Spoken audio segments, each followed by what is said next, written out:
أنا أريد أن أسألك عن هذه المسألة.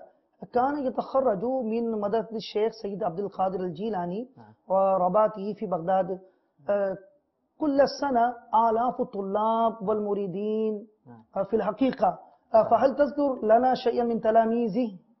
إن شاء الله. بسم الله الرحمن الرحيم، الحمد لله رب العالمين. كما تفضلتم سيدي عن تخرج الطلاب من مدرسة الشيخ عبد القادر الجيلاني أو من رباطه، فكان يتخرج من مدرسته نحو 3000 تلميذ سنويا. نعم، نحو 3000 تلميذ ومريد سنويا. وفي انظر يعني إذا كان في سنة واحدة 3000، انظر إلى 33 سنة، يعني هو درس في مدرسته 33 سنة، فكم تتوقع يعني تخرج الطلاب والمريدين من هذه المدرسة؟ فذكر أنه تخرج يعني نحو 100,000 تلميذ ومريد يعني من مدارسه في خلال 33 سنة. وبعد التخرج انظر يعني إلى أين يذهبون هؤلاء الطلاب، ينتشرون إلى أنحاء العالم. هؤلاء التلامذة والمريدين انتشروا إلى أنحاء العالم الإسلامي في ذلك الوقت كدعاة ومرشدين ومصلحين، ولم يحفظ لنا التاريخ أسمائهم لأنهم لا حصر لهم. صح. انظر 100,000 طالب، كيف يحصرهم التاريخ في ذلك الوقت؟ إلى أين وكيف يذهب وراهم وخلفهم وكيف يحصرهم؟ وهذا عدد تخرج على يديه. نعم. وكم تخرجوا على أيديهم؟ نعم. الذي تخرج به. يعني كم تخرج على أيدي هؤلاء التلامذة. نعم. وإلى وقتنا وإلى عصرنا هذا الحمد لله. نعم. فأذكر أيضا القليل من هؤلاء التلامذة.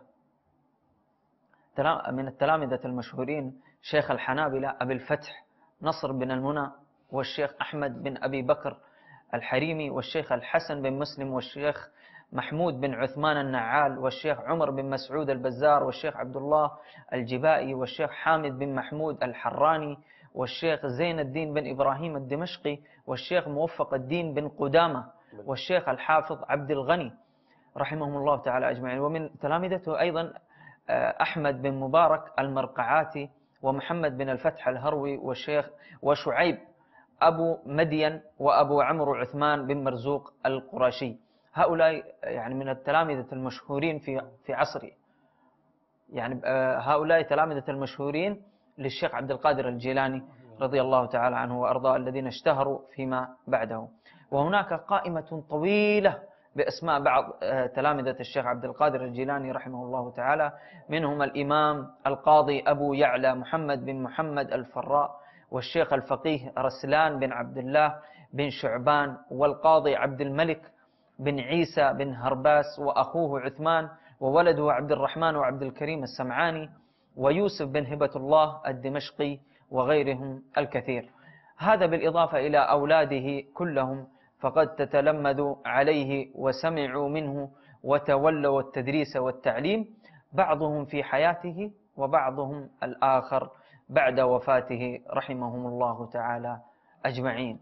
وهذا يعني هذا البعض من تلاميذه الذي أنا حصرتهم. هذا يعني غيض من فيض. نعم نعم. هذا غيض من وهناك فيض. الكثير والكثير. يعني كما نستطيع نقول الثمرة تخبر عن الشجرة. نعم. فهؤلاء ثمرات الشيء. نعم. تخبرني كبار العلماء تخرجوا على يده، نستطيع أن نعرف مكانته. صحيح.